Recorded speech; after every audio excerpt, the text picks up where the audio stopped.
바울 사도는 오늘 본문 말씀을 통해서 이방인의 교만을 경고하면서 온 이스라엘이 구원을 받게 될 것이라는 예언의 말씀을 하고 있습니다. 우리가 이전에 살펴본 바와 같이 바울 사도는 이방인들도 믿음을 버린다면 그들도 찢겨져 버림을 당하게 될 것이라고 경고했습니다. 그러면서 이스라엘의 구원을 받을 수밖에 없는 이유와 그 방법에 대해서 지금 말씀하고 있습니다. 먼저 23절을 보겠습니다. 그들도 믿지 아니하는 데 머무르지 아니하면 접붙임을 받으리니 이는 그들을 접붙일 능력이 하나님께 있습니다. 이 13절에서 바울 사도는 이스라엘도 구원을 받을 가능성이 있다는 것을 제시하고 있습니다. 이스라엘이 참 감람나무에서 찍힘을 받아 잘려진 이유는 그들의 가지고 있는 불신 때문이었습니다. 구원을 받는데 장애물은 불신이지만은 구원을 받는 유일한 조건은 믿음이라는 것을 우리는 잘 알고 있습니다.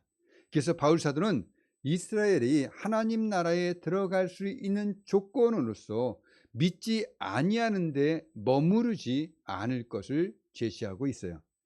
왜 사도는 직접 믿음을 가지면 접붙임을 받을 수 있다 이렇게 긍정적으로 말하지 않고 믿지 아니하는데 머무르지 아니하면 접붙임을 받으리니 이렇게 부정적으로 말씀을 하고 계실까요? 그 이유는 그 뒤에 나오는 그들을 접붙이실 능력이 하나님께 있음이라는 말과 연결이 되어지기 때문입니다. 어떤 사람이 믿지 않았다면 그 믿지 않는 것 때문에 정죄받는다는 것은 그 사람의 책임입니다. 불신앙 때문에 하나님의 나라에 들어가지 못하는 사람은 그 자신의 불신앙 때문에 들어가지 못하는 것이니까 당연히 그의 책임이에요. 그 사람이 책임을 져야 되는 것입니다. 그런데 이스라엘은 믿지 아니하는 데 머물러 있었어요. 불신앙 가운데 있었다는 것입니다. 불신앙으로는 하나님의 나라에 들어갈 수 없어요. 그러나 그들이 불신앙 가운데 있지 않게 된다면, 믿음을 갖게 된다면 그들은 구원을 받게 될 겁니다. 그리스도에 대한 믿음만 있다면 그들이 참 감람나무의 접붙임을 받게 될 것입니다. 근데 사람은 자신이 스스로 구원을 이룰 수 있습니까? 없어요. 스스로 자신을 구원하지 못합니다. 유대인도 마찬가지예요. 어떤 사람도 자기 능력으로는 구원을 이룰 수가 없습니다. 자기의 공로를 가지고 구원을 받을 수가 없다는 것입니다. 또 사람이 믿어야 구원을 받습니다. 근데 믿으려고 하지 않습니다. 자기 의를 드러내며 자신의 자존심을 내세울 줄 압니다. 자신이 좋은 사람, 의로운 사람이라는 것을 보여주기를 원하지 하나님의 은혜를 받아들이려고 하지 않는다는 것입니다. 이스라엘도 그렇습니다. 자신들이 아브라함의 후손이며 하나님의 택한 백성이라는 그런 자의식과 성경을 가진 민족이라는 그 우월성을 드러내며 율법의 의를 자랑했습니다. 그렇지만 하나님은 이스라엘도 그리스도에 대한 믿음을 가져야지만이 구원을 받을 수 있다는 것입니다. 모든 사람들이 자신이 죄인됨을 인정하지 않고 하나님의 은혜를 무시하고 자신의 더러운 의를 포장해서 죄가 없다고 하기 때문에 자력으로는 구원을 이룰 수가 없는 거예요. 그래서 죄를 사함받고 구원을 얻으려면 이방인이든 유대인이든 하나님의 은혜가 필요한 것입니다. 그래서 바울 사도는 접붙이실 능력이 하나님께 있음이라 이렇게 말씀하고 있는 겁니다. 바울 사도는 구원이 하나님께 달려 있는 것임을 분명하게 말씀하고 있습니다. 전능하신 하나님께서는 언제든지 이스라엘에게 믿음을 주셔서 회복시킬 수 있는 능력이 있는 분이심을 바울 사도가 증거하고 있는 거예요. 사람으로는 할 수 없습니다. 그러나 하나님은 다 하실 수 있습니다.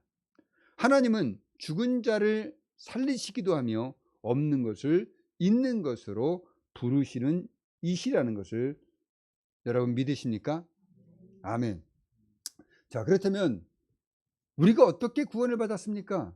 하나님께서 은혜를 주셔서 감람나무에 접붙여 주셨기 때문에 우리가 구원을 받게 된 것입니다. 자, 그런데 우리가 여기서 한 가지 주의해야 할 점이 있습니다.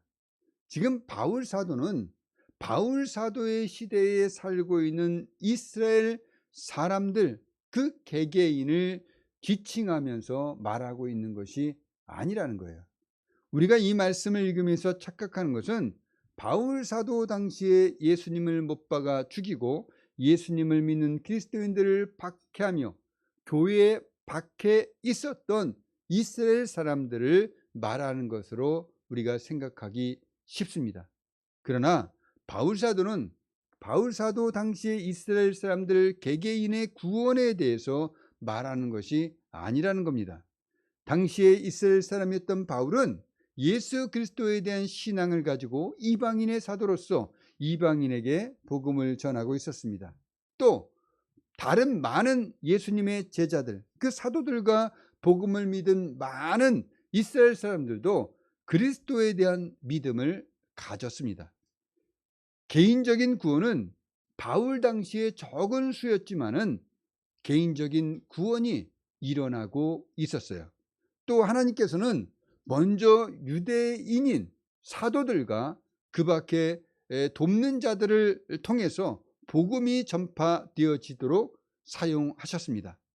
바울 사도는 바울 사도 당시에 개인의 구원에 대해서 말하는 것이 아니라 아직 일어나지 않는 미래 세대에 일어날 집단적이고 그리고 민족적인 이스라엘 전체의 구원에 대해서 지금 말하고 있는 것입니다.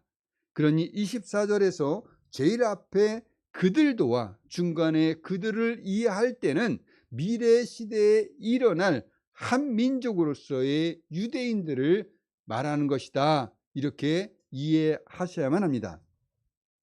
자, 이게 왜 중요하냐면은 구원은 성령의 역사로 말미암아 하나님의 은혜로 거듭나게 되는 것입니다. 그런데 여러분들이 이 구절을 바울 시대에 일어날 유대인들의 개별적인 구원이라고 생각하시면서 읽게 된다면은 이렇게 생각할 수가 있어요. 하나님을 믿었던 유대인이 그들의 죄와 불순종으로 인해서 찍힘을 받아 버려졌지만 그들도 다시 돌아와서 감람나무의 접붙임을 받을 수 있구나, 이렇게 생각한다는 겁니다. 어떻게 보면 굉장히 은혜로운 생각이에요. 그런 말씀처럼 우리가 보여지기도 합니다. 근데 이것을 다시 쉽게 말하자면은 어떤 사람이 교회에 있다가 죄를 사랑하고 또 하나님을 거역했기 때문에 교회 밖으로 쫓겨났어요. 배교한 겁니다. 근데 이 사람이 다시 교회 안으로 돌아올 수 있다고 바울 사도가 말하고 있다고 생각한다는 거예요. 그러니까 믿음을 잃어버린 사람도 다시 믿음을 가지고 돌아올 수 있다, 이렇게 생각한다는 것입니다. 자, 우리가 사실 처음에는 믿었지만 나중에 떨어져 나가는 사람들이 많이 있지 않습니까? 우리가 교회 역사 속에서 그리고 우리들의 경험 속에서도 우리가 증명할 수가 있고 또 우리가 배워지고 가르침을 받을 수가 있는 그런 일들입니다. 이렇게 배교한 사람들이 다시 교회 안으로 들어올 수 있다고 말한다면 또 이렇게 주장하는 사람들이 또 있습니다. 근데 이들도 하나님의 선택에 대해서 말해요. 하나님의 선택에 대해서 말하고 그리고 믿음에 대해서도 말합니다. 그러니까 믿음으로 구원받는 것이다, 이렇게 말을 해요.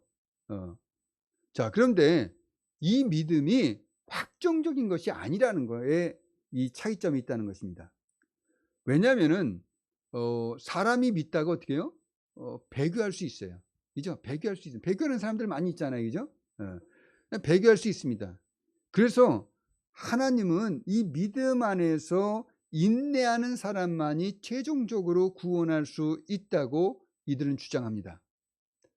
이런 믿음, 그러니까 믿음을 어떻게 합니까? 믿음으로 구원받아요. 그러나 그 믿음이 배교할 수 있기 때문에 끝까지 그 인내하면서 믿음을 지키는 사람만 구원받아요. 그런 사람만이 하나님부터 선택을 받아 구원을 받게 되는 거예요. 그러니까 최종적인 구원은 인내하는 사람이 받게 된다는 거죠. 자, 그런데 이런 믿음과 선택의 문제가 뭐냐면은 사람에게 의존한다는 거예요. 믿는 것을 결정하는 것도 사람이 하는 것입니다. 믿음 안에서 인내하는 것도 사람이 하는 거예요. 그러니까 죄를 범하였기 때문에 구원을 상실할 수는 있지만은 회개를 하면 다시 구원받을 수 있어요. 자, 한번 우리가 생각해 봅시다. 한번 사람들이 죄에 직면했을 때 어떤 태도를 가지게 되는지를 한번 생각해 봐야 됩니다. 모든 사람들이 자신이 죄를 지었을 때 어떤 징벌이 자기에게 닥치게 되고 또 비난이 자신에게 따를 것이라는 그 결과를 압니다. 그렇기 때문에 우리가 그 비난을 받지 않기 위해서 또한 자기에게 그 징벌이 닥쳐서 자기에게 해가 되지 않기 위해서 겨우겨우 우리가 죄를 억누를 수는 있어요. 그렇잖아요. 우리가 죄를 억누르고 그렇게 잠깐 아니면 겨우겨우 죄를 억누르고 우리가 버리는 것은 가능합니다. 또 사람들이 자신에게 있는 작은 나쁜 습관들은 버릴 수가 있어요. 그리고 어느 정도 사람들이 자기 정욕을 제어할 수가 있습니다. 그러나 죄의 결과, 그 죄의 결과가 아니라 죄 자체를 미워하진 않는다는 거예요.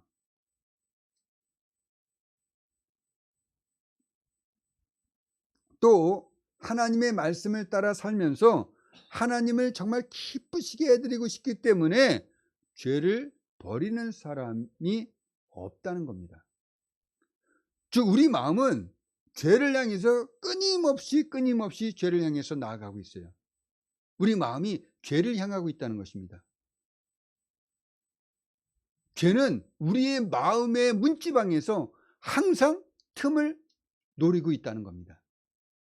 그 죄를 버릴 수가 없는 거예요.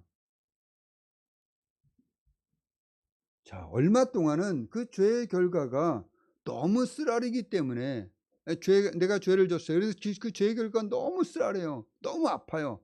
그래서 죄의 유혹을 어느 정도 누를 수 있어요. 그러나 사람은 항상 죄로 다시 돌아갑니다.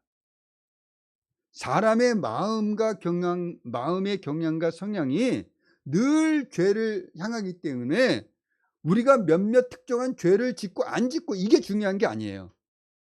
그게 문제가 되는 게 아닙니다.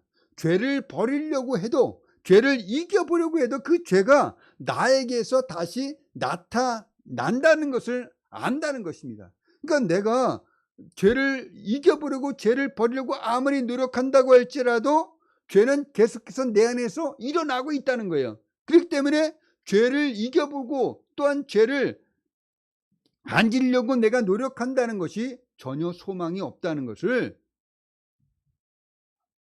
죄를 이겨보고 그리고 죄를 버리려고 하는 사람들은 알게 돼요. 내가 죄를 이겨보려고 해도, 내가 죄를 버리려고 해도 이 죄가 끊임없이 내 안에서 일어나고 있구나. 그러니까 내가 이게 소망이 없어지는 겁니다.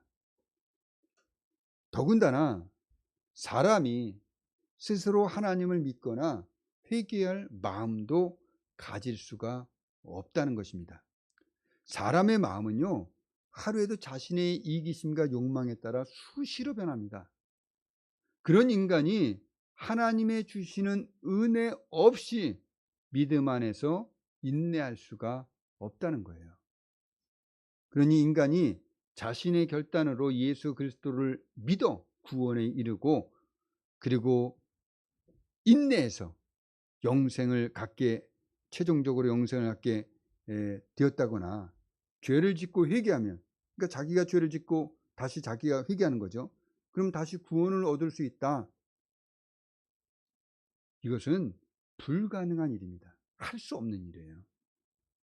하나님께서 하시지 않으면 사람이 스스로 할 수 없는 일이라는 것입니다.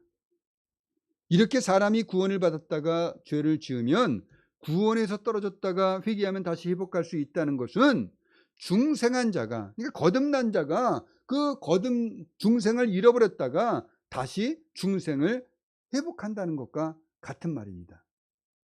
이것은 감람나무에 붙어 있다가 감람나무에서 떨어졌는데 다시 붙을 수 있다는 겁니다. 붙었다가 떨어지고 떨어졌다가 붙어지고 또 붙었다가 떨어지고. 성경에 어디 사람이 구원받았다가 상실되어질 수 있고 상실되어졌다가 다시 구원받을 수 있다고 가르치고 있습니까? 그런 내용은 성경에 없습니다. 이런 논조는 인간의 결정과 의지를 너무 강조한 나머지 중생의 의미를 관가했기 때문에 일어나는 일이에요. 베드로 사도는 처음 중생을 잃은 사람이 다시 중생할 수 있거나 심지어 종종 중생할 수 있다고 한다는 말이 거짓된 말임을 베드로전서 1장 23절에서 이렇게 말씀하십니다.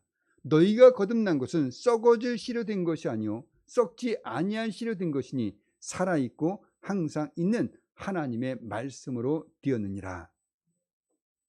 우리가 거듭난 것은 우리의 의지의 결단으로 되어진 것이 아니라 살아있고 항상 있는 하나님의 말씀으로 썩어지지 아니할 씨로 되어졌다는 것입니다. 특히 오늘 본문 23절 하반절에 이에 대한 정확한 답이 정해져 있어요. 이는 그들을 접붙이실 능력이 하나님께 있습니다. 접붙이실 능력이 하나님께 있다고 합니다. 사람이 개인적으로 자기 의지로 하나님을 믿었기 때문에 선택을 받은 것이 아니라 하나님께서 선택하셨기 때문에 믿어졌다는 것입니다. 유대인이든 이방인이든 감람나무에 접붙여 주실 수 있는 분은 하나님이십니다. 유대인이든 이방인이든 모든 사람들은 죄의 권세 아래 있기 때문에 오직 하나님의 은혜에 의해서만 구원을 받을 수가 있다는 것입니다. 자, 이제 24절입니다. 내가 온 돌감람나무에서 지킴을 받고 본성을 거슬려 좋은 감람나무에 접붙임을 받았으니 원가지인 이 사람들이 얼마나 더 자기 감람나무에 접붙임을 받으랴. 이 문장에서 우리는 이스라엘이 구원받을 수 있다는 근거를 찾아볼 수가 있습니다. 하나님과는 완전히 밖에 있었던, 그래서 하나님과 원수가 되었던 돌감람나무인 이방인들이 본성을 거슬러 참 감람나무에 접붙임을 받은 것은 자연의 순리에 역행하는 일입니다. 그러니까 스스로의 선택과 행위로 인해서는 이것은 일어날 수 없는 일이에요. 자연적으로는 결코 불가능한 일입니다. 하나님께서 기적을 베풀어 주셔야지만이 하나님의 은혜 안으로 들어올 수 있는 거예요. 감람나무에 접붙임을 받을 수가 있는 것입니다.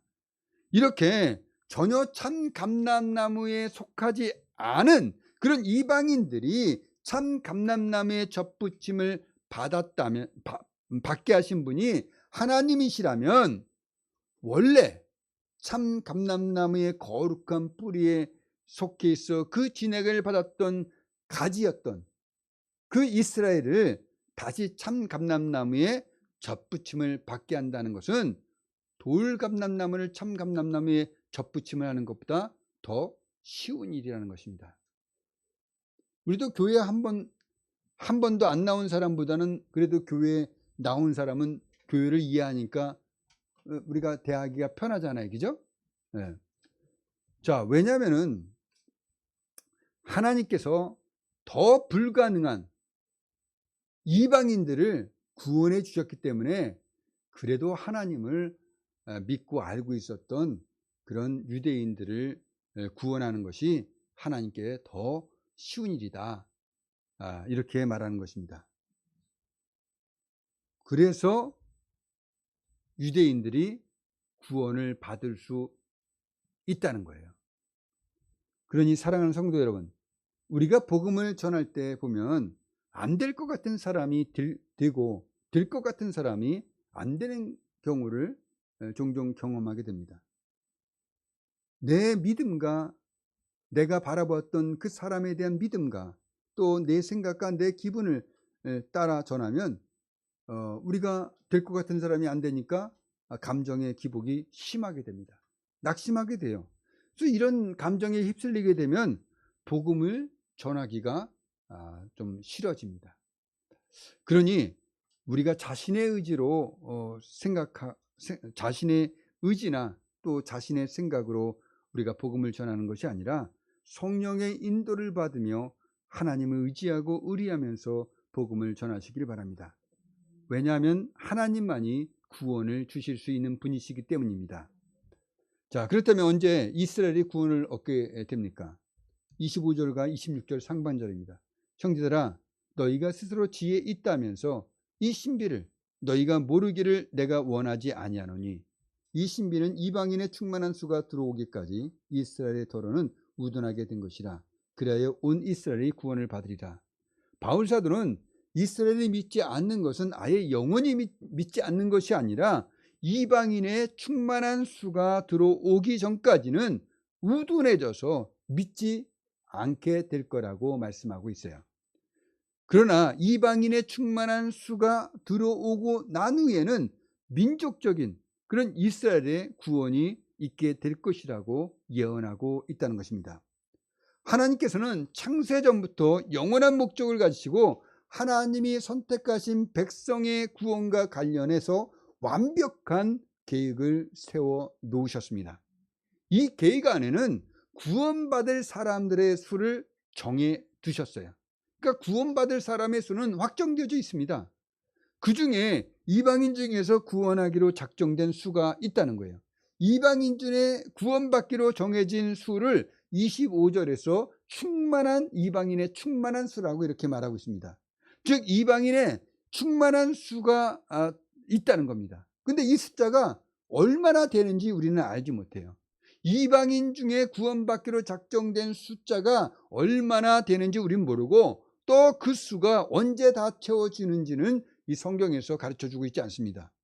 그러나 분명한 것은 이방인들의 구원받은 총수가 완전히 채워졌을 때 이스라엘이 구원을 받게 될 것이라고 예언하고 있다는 것입니다. 그 이전까지는 이방인들의 구원받는 수가 계속해서 채워질 거예요. 그죠? 완전한 수가 채워지기까지 계속 채워질 것입니다. 그래서 그리고 이스라엘 사람들 중에는 개별적으로 회개하고 예수를 믿어 구원에 이르는 사람들이 있을 겁니다.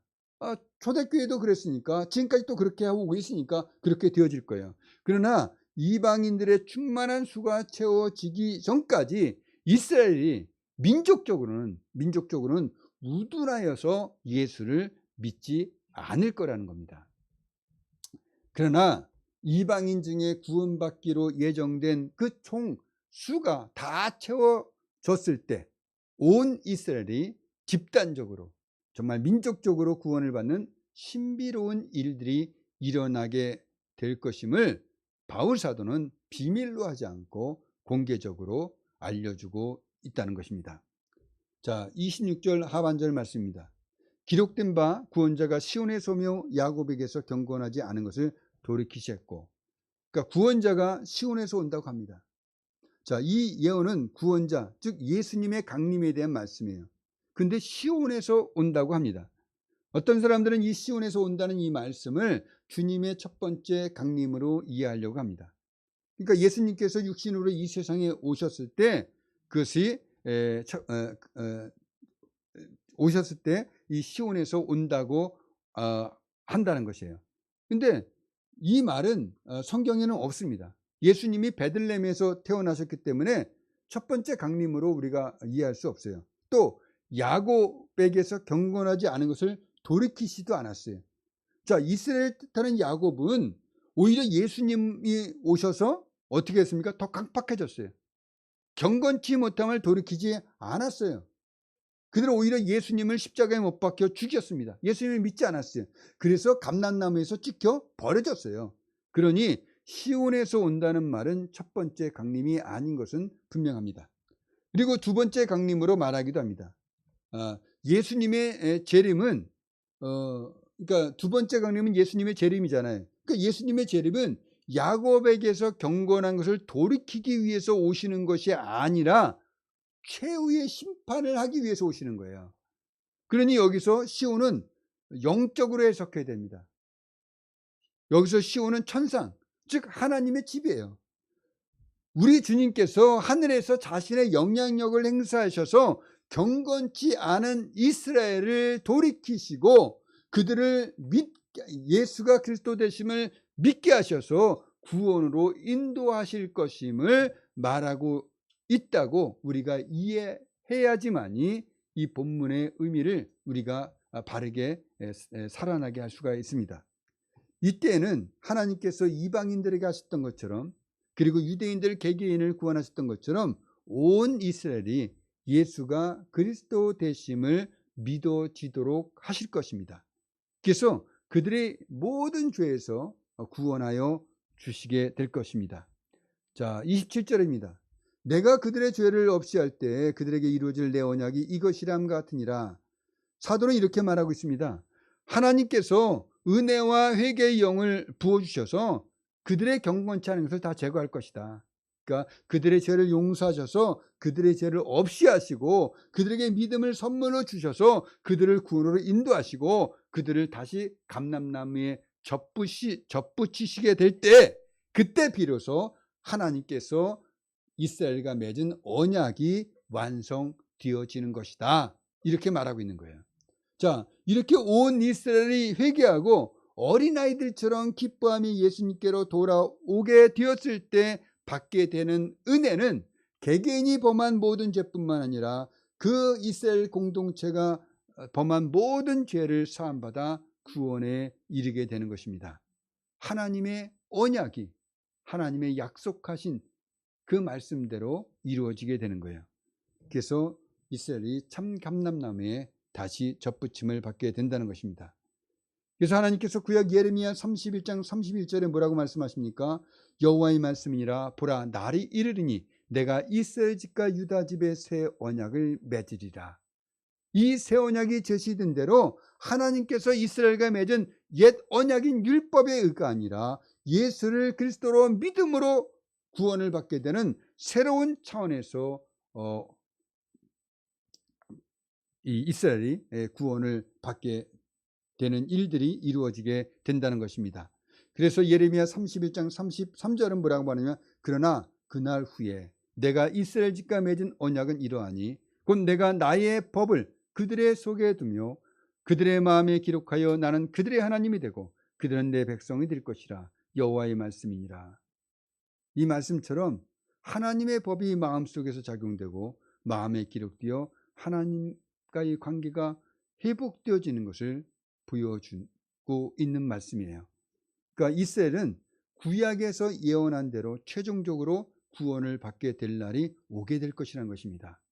이사야서 45장 17절이 이렇게 말해요. 이스라엘의 구원에 대해서 이렇게 예언합니다. 그러나 이스라엘은 여호와께 구원을 받아 영원한 구원을 얻으리니 너희가 영원히 부끄러움을 당하거나 욕을 받지 아니하리로다. 하나님께서 세우신 언약이 반드시 틀림없이 이행되어진다는 것을 알려주시고 믿어지도록 하시는 것입니다. 사도 바울도 바로 이 예언의 말씀을 또다시 예언하면서 이스라엘이 전체적으로 구원받을 날이 있게 될 것이다. 이렇게 말하고 있는 거예요. 자, 여러분들도 하나님께서 참 감람나무에 접붙여 주셔서 영원한 생명을 얻은 성도가 되었습니다. 그렇다면 우리가 자신이 구원받았는지 정말 내가 하나님의 나라에 들어갈는지 이런 것을 의심하거나 불안해할 필요가 전혀 없다는 것입니다. 구원은 내가 이루는 것이 아니라 영원 불변하시며 언약을 반드시 이루시는 하나님께서 하시는 것이기 때문에 우리는 안심할 수가 있다는 거예요. 그러니 여러분들의 믿음은 결코 여러분들의 믿음은 결코 영원한 부끄러움을 당하거나 욕을 받지 않고 우리를 구원하신 하나님을 반드시 보게 될 날이 이르게 될 것입니다. 기도하겠습니다.